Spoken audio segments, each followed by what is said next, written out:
Hi friends, welcome back our channel Sujana happy home. ఇది వచ్చేసి June first week video అనమాట. Summer holidays అప్పుడే అయిపోయాయి. ఒకలాంటి టెన్షన్ అయితే మనకు స్టార్ట్ అయిపోతుంది. నిహారికనే హాస్టల్లో అయితే వదిలేయాలి. అంటే ఒక రకమైన భయం ఉంది, అన్నీ ఉన్నాయి. కాకపోతే మంచి ఎడ్యుకేషన్ ఇవ్వాలన్న ఉద్దేశంతోనే హాస్టల్లో అయితే జాయిన్ చేస్తున్నాం అనమాట. ఇంకా ఎలాగో వెళ్తుంది కాబట్టి, ఫస్ట్ టైం కాబట్టి ఈ మధ్య టెంపుల్కి వెళ్ళి కూడా చాలా అంటే చాలా రోజులు అయిపోయింది. ఇంకా ఈ ఎలాగో నెక్స్ట్ అకాడమిక్ ఇయర్ స్టార్ట్ అవుతుంది కాబట్టి ముందుగా దేవుడి దర్శనం చేసుకొని అంతా మంచిగా జరగాలని కోరుకుందాం అనేసి మేమైతే మాలకొండ టెంపుల్కి అయితే ఇప్పుడు వచ్చేసామన్నమాట. యాజ్ యూజువల్ మాలకొండ వీడియోస్ చాలా ఉన్నాయి మన ఛానల్లో, అందుకని పెద్దగా పర్టికులర్ గా వీడియో ఏమి షూట్ చేయలేదు. టెంపుల్ దగ్గర అయితే మేము వెళ్ళేసరికి 12 అయిపోయింది. ఇంకా 12 నుంచి 12:45 వరకు నైవేద్యం టైం కాబట్టి ఇంకా అలా వెయిట్ చేస్తూ ఉన్నాము. ఫస్ట్ అయితే అనుకున్నాం అనమాట, ఇలా నైవేద్యం పెట్టే టైంలో వెళ్ళకూడదు, అక్కడ 1 అవర్ వెయిట్ చేయాల్సి వస్తుందని. కాకపోతే అనుకోకుండా అప్పుడే మేము వెళ్ళాల్సి వచ్చింది. ఏదేమైనప్పటికీ దర్శనం అయితే హ్యాపీగా జరిగింది అనమాట. ఇంకా మాలకొండ టెంపుల్ గురించి చెప్పాలంటే అందరికీ తెలిసిందే, ఓన్లీ సాటర్డేస్ మాత్రమే ఈ టెంపుల్ అయితే తెరుస్తారు, మనం దర్శనం చేసుకోవడానికి వీలు ఉంటుంది. అందులోనూ 5-15 నిమిషాల వరకే గుడి ఓపెన్ లో ఉంటుంది అనమాట. ఈ లోపే మనం దర్శనం చేసుకోవాలి. ఇక్కడ 2 టైప్స్ ఆఫ్ టికెట్స్ ఉంటాయి. 100 రూపీస్ స్పెషల్ దర్శనము, మామూలు ఫ్రీ దర్శనం ఉంటుంది. ఫ్రీ దర్శనం ఏంటి అంటే కొంచెం దేవుని దూరం నుంచి చూసే అవకాశం ఉంటుంది. 100 రూపీస్ తీసుకుంటే కొంచెం గర్భగుడిలోకి వెళ్ళి పూజ అది చేసుకునే అవకాశం ఉంటది. 9 గంటల లోపు వెళ్తే, ఆ తర్వాత మళ్ళీ 3 తర్వాత పూజ అలా చేస్తారంట. ఈ మధ్యలో వెళ్తే మనం కొంచెం గుడి ముందు నుంచి వెళ్ళడమే తప్ప గర్భగుడిలో పూజ అది ఏమి ఉండదన్నమాట. ఇంకా మేము ఎప్పుడు మాలకొండకి వెళ్ళినా మేమైతే VIP దర్శనంలోనే వెళ్తాము, ఎందుకంటే తెలిసిన వాళ్ళు ఉన్నారు కాబట్టి. ఇప్పుడైతే టెంపుల్ లోపలికి వెళ్ళాము, దర్శనం కూడా అయిపోయింది. పైన లక్ష్మీదేవి అమ్మవారు పైన కొండపైన కొలువై ఉంటారు.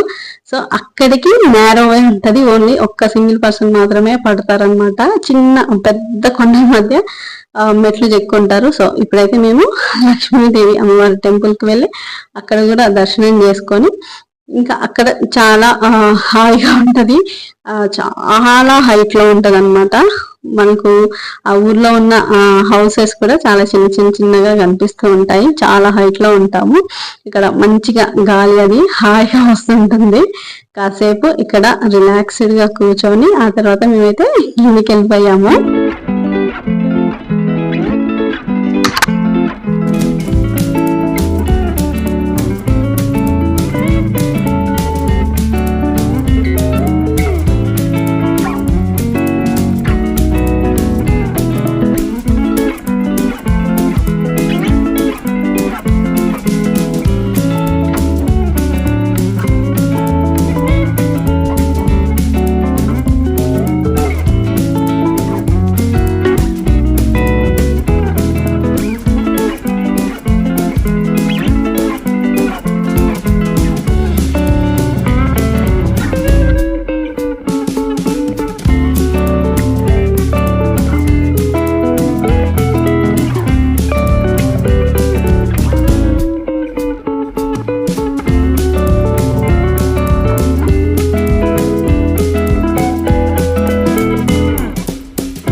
పిల్లలు అరటిపండు పెట్టాలని ముచ్చట పడుతున్నారనమాట ఆమెకి. ఆవేమో మార్నింగ్ నుంచి తిన్నట్టుంది, అందరు పెడుతూ ఉంటారు కదా గుడికి వచ్చిన వాళ్ళంతా. బాగా మొహం కొట్టేసినట్టుంది, అరటిపండు చూడగానే తలకాయ తిప్పేసుకుంటూ ఉందన్నమాట. ఇంకా చేసేది ఏం లేక ఇంకా అరటిపండు అక్కడ వేసేసి బయటకైతే వచ్చాము. ఇంకా మేము అలా దర్శనం అది ఇది చేసుకునేసరికి 3 అయిపోయింది. ఇంకా అక్కడే భోజనాలు పెడుతూ ఉంటారు. సో భోజనాలు కూడా తినేసి మేమైతే మళ్ళీ రిటర్న్ అయిపోయామన్నమాట. ఇంతే ఫ్రెండ్స్, ఈరోజు ఈ సింపుల్ బ్లాగ్ మీకు ఎలా అనిపించింది, నచ్చిందా? నచ్చితే ఒక చిన్న లైక్ చేయండి, షేర్ చేయండి, కామెంట్ కూడా చేయండి. మన ఛానల్ని సబ్స్క్రైబ్ కనుక చేసుకోకుండా చూస్తున్నట్లయితే సబ్స్క్రైబ్ కూడా చేసుకోండి. మళ్ళీ రేపు ఇంకొక వీడియోలో మళ్ళీ కలుద్దాం. అంటిల్ దెన్ లాస్ట్ వరకు చూసినందుకు చాలా థ్యాంక్స్. మళ్ళీ రేపు ఇంకో వీడియోలో కలుద్దాం. Bye. Thank you for watching.